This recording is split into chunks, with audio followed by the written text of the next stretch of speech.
Дами и господа, този поздрав е направен от Айше за рождения ден на съпруга му Емер и за децата му Папи и Джемиле.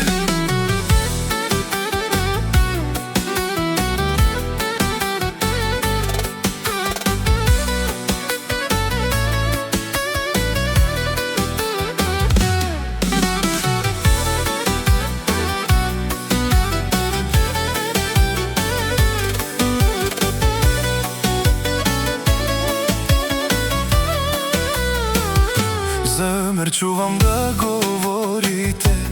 Бил съм тарикат, но забравяте. Всичко съм постигнал, сам съм се издигнал до върха и ми завиждате. Жена ми Айше е до мене винаги. Децата ми Папи и Джемили са умни. Емер ви показа, на всички доказа, че сам е постигнал всичко. Аз обичам си живота, добре се чувствам всеки ден. На приятелите стари пожелавам добър ден. Пари си имам, коли си имам, нищо нямам нужда в този свят.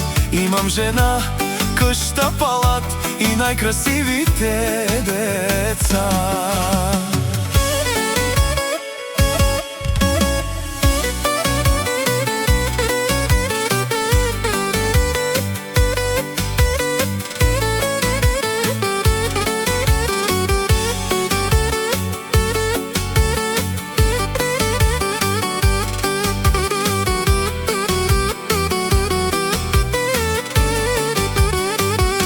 За мен чувам да говорите.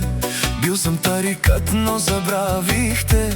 Всичко съм постигнал, сам съм се издигнал до върха и ми завиждате. Жена ми Айше е до мене винаги.